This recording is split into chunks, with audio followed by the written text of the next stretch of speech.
सबसे पहले जयराम महतो से सवाल किया गया कि आप अभी बहुत यंग हैं और राजनीति में आए।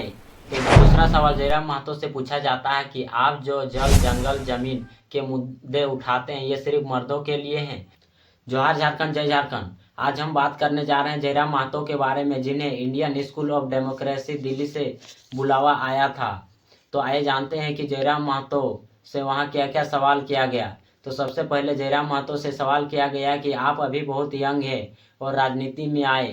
तो जयराम महतो बहुत ही सरलता और सटीकता से जवाब देते हैं कि साधारण सा लड़का जो ना कभी वार्ड का चुनाव लड़ा, ना कभी मुखिया का चुनाव लड़ा और अचानक से लोकसभा का चुनाव लाता है और 3.5 लाख वोट लाकर तमाम राजनीतिक पार्टियों के लिए सिरदर्द बन जाता है। जयराम महतो बताते हैं कि हमारी राजनीतिक शुरुआत स्टूडेंट प्रोटेस्ट से होती है।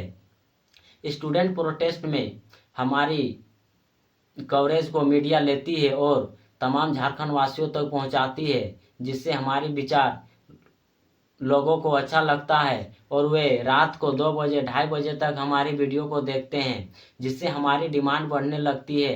पंचायत स्तर हो, प्रखंड स्तर हो और लोगों का बुलावा आने लगता है और हम सभाएं करने लगती है।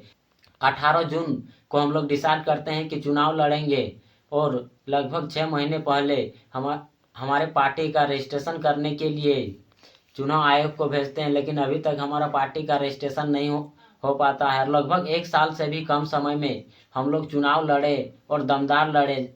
झारखंड के इतिहास में ऐसा पहली बार हुआ होगा जो निर्दलीय चुनाव लड़ा और 27% वोट लाया। लगभग हम लोग 8 प्रत्याशी उतारे थे, जिसमें से 6 प्रत्याशी तीसरे स्थान पर थे।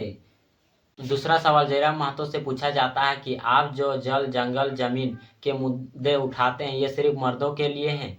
तो जयराम महतो इसका जवाब सरलता से देते हैं कि हम जिस राज्य से आते हैं वहाँ महिलाएं भी प्रभावित हुई है। अगर विस्थापन का बात किया जाए तो विस्थापन में महिलाओं को भी परेशानियां होती हैं। अगर विस्थापन होता है तो वहाँ के महिलाओं का जमीन जाता है, जिससे महिलाएं खेती करती है, साग सब्जी उगाती है, ये प्रभावित होता है। अगर पुरुष हल जोतता है तो महिलाएं रोपने का काम करती है। इस तरह कहीं ना कहीं महिलाओं का जितना योगदान है उतना पुरुषों का भी योगदान है। अगर हम विस्थापित हो जाते हैं या गवर्नमेंट कोई परियोजना लाती है जिससे महिलाओं के हाथ कट जाते हैं या क्षति हो जाती है। हम जिस गिरिडीह लोकसभा में चुनाव लड़े थे वहाँ पर 1261 बूथ है, जिसमें से 1200 से 1300 बूथ में हमारा बूथ मैनेजमेंट था और आधे से अधिक में हमारा बूथ मैनेजमेंट नहीं था। फिर भी हम लोग दमदार चुनाव लड़े और अच्छा प्रदर्शन किए।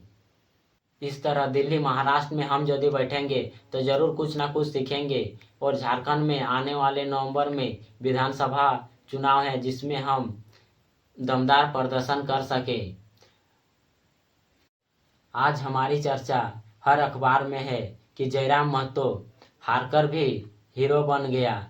जयराम महतो बताते हैं कि हमें कुछ राजनीतिक पार्टियां अपने साथ मिलाने का कोशिश कर रही है, लेकिन हम जाएंगे नहीं, क्योंकि हम न्यू पॉलिटिक्स करने आए हैं और हम अपने सिद्धांतों के साथ समझौता नहीं करेंगे।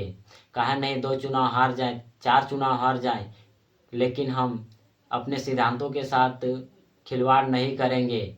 हम नहीं तो आने वाला पीढ़ी यहीं से शुरुआत करेगी, लेकिन हम किसी राजनीतिक पार्टी के साथ नहीं जाएंगे। जयराम महतो से इंडियन स्कूल ऑफ डेमोक्रेसी में सवाल जवाब किया गया। अगर वीडियो आपको अच्छा लगा होगा तो प्लीज़ लाइक करें, चैनल को सब्सक्राइब करें और कमेंट करके भी बताएं कि कौन सा पार्ट अच्छा लगा। धन्यवाद।